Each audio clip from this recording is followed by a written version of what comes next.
tema del video del día de hoy se trata de la interpretación de planos arquitectónicos desde los temas más básicos en una unidad de vivienda sencilla. Interpretación de planos arquitectónicos. Para el mejor entendimiento del tema se dan unas definiciones básicas así. Dimensión.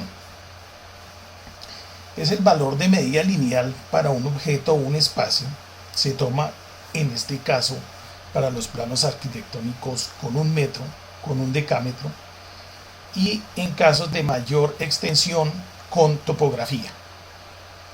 La dimensión se da en metros lineales. En este caso tenemos una dimensión de este punto a este punto de 5.50 metros lineales.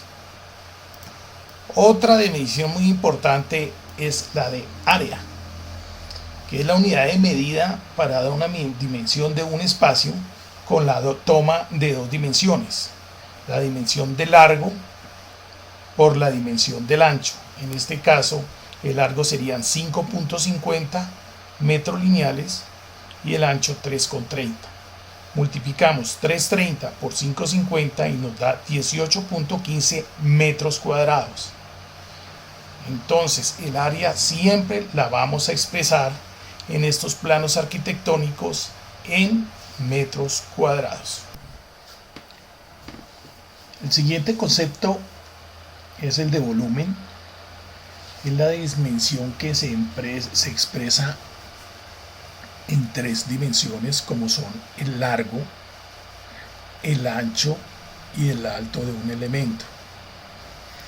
Tenemos como ejemplo el cubo, en donde la dimensión de largo es de 3 metros, el ancho de 1 metro y el alto de 2 metros. Para tener el volumen multiplicamos el largo por el ancho por el alto, o sea, 3 por 1 por 2, y tenemos la expresión de 6 metros cúbicos como volumen en este cubo. Continuamos ubicando los elementos de volumen como cubo, paralelepípedo, cilindro, esfera y cono, entre otros, con unas fórmulas específicas para hallar su volumen. También tenemos elementos como pirámide, esfera y cubo, los cuales se van a presentar en planos arquitectónicos de detalles y en planos estructurales que los veremos en próxima ocasión. Tenemos otro elemento fundamental, que es el de cimentación. ¿Qué es la cimentación? Son los elementos constructivos de soporte de una edificación que van enterrados, o sea, por debajo del nivel cero si estamos parados en este sitio hacia abajo. Estos elementos son las zapatas y las vigas, entre otros. Las vigas, como podemos observar, son elementos paralelepípedos de 3 dimensiones que tienen un largo, un ancho y un alto. Y los elementos de zapatas, que son elementos también paralelepípedos que tienen 3 dimensiones: un largo, un ancho y un alto, para darnos el volumen de cada uno de estos elementos. Tenemos los elementos de estructura. Son los elementos de soporte del edificio que van por encima del nivel cero donde podemos estar parados, los cuales también tienen diferentes volúmenes, como son las columnas, que tienen un ancho, un largo y un alto. Son elementos verticales de soporte de la edificación. Tenemos vigas de amarre, que son elementos horizontales, que también son los que nos soportan la edificación. Y otros elementos, que son las placas de entrepiso, que son los soportes de la edificación en cada uno de los pisos. Y tenemos también que tienen sus dimensiones en volumen, que son el largo, el ancho y un espesor o una altura.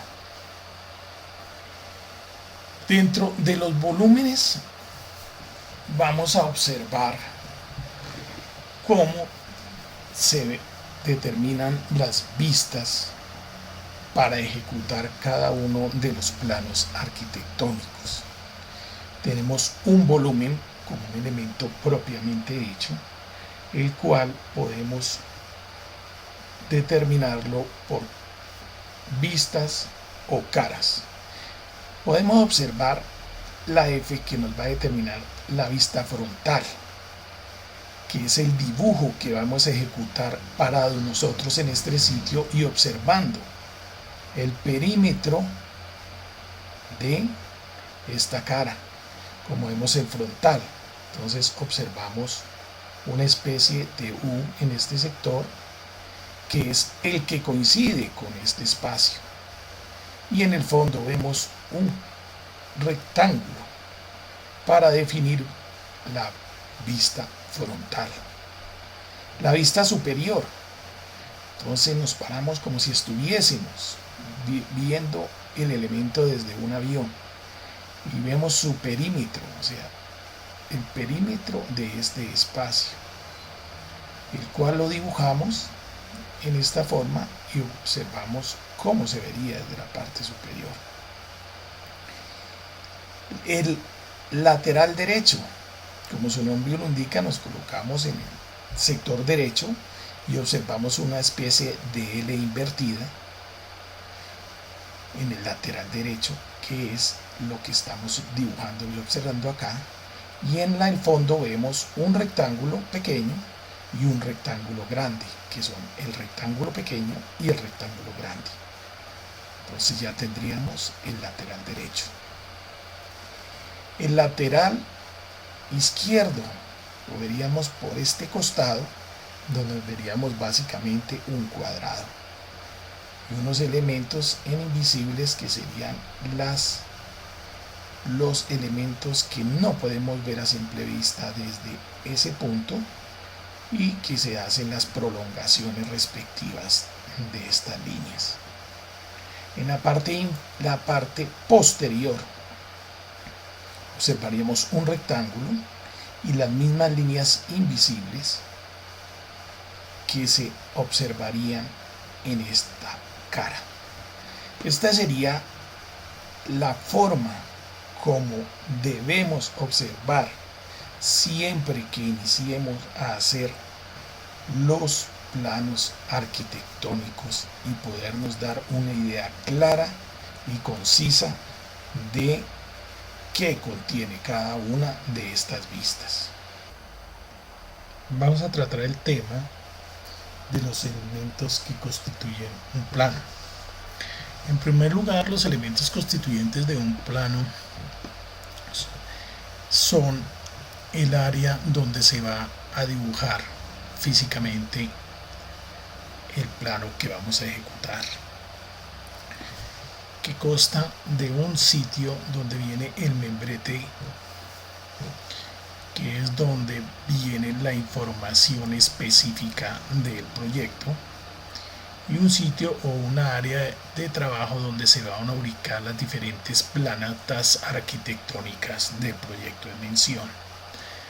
Dentro de los elementos que constituyen el membrete tenemos el logotipo de la empresa que ejecuta el proyecto. Segundo, podemos tener el nombre del proyecto, el sitio de ubicación del predio, quién diseñó el proyecto, con el nombre del profesional y la matrícula profesional que lo acredite como tal. El proyectista, la matrícula del proyectista de soporte del proyecto, el nombre del propietario con la firma y la cédula, un sitio para observaciones generales, un sitio para las fechas de revisión del proyecto, las descripciones, el contenido que va a tener el plano, o sea, los elementos que vamos a tener en la parte izquierda, si son planta general primer piso, planta general segundo piso, cortis o fachadas o lo que contenga el plano en particular. La ubicación sería la dirección donde está ubicada el proyecto. Las revisiones por fechas, una fecha de una copia en un archivo que se llama AutoCAD. ¿Qué es AutoCAD? AutoCAD es un elemento fundamental para el diseño arquitectónico que nos provee de facilidades para el dibujo en medio electrónico. Después veremos detalladamente en qué consiste. ¿Quién aprobó? Porque estos planos se tienen que llevar a la curaduría o a planeación de nacional o municipal, en donde tenga el nombre de la persona que aprobó con la matrícula profesional. Un sitio para la persona que realizó el dibujo, ya sea manual o en AutoCAD, con el nombre respectivo, la fecha y la escala. ¿La escala qué es? La escala es una reglilla de medida específico que se tiene para los planos arquitectónicos, en donde plasmamos lo que está en planos, lo vamos a plasmar en el lote. Pero ¿en qué consiste la escala? La escala dice, ejemplo, 1,50.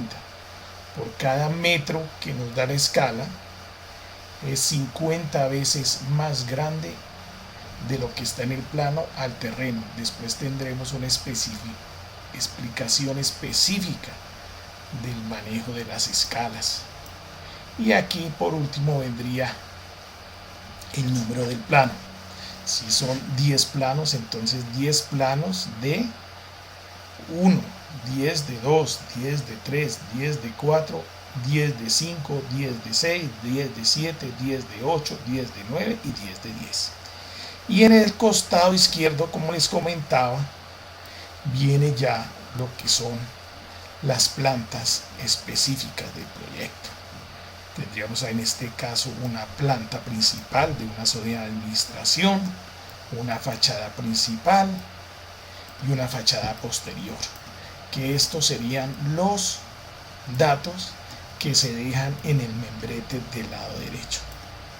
Para más contenido de este tipo, por favor suscribirse al canal y dar like.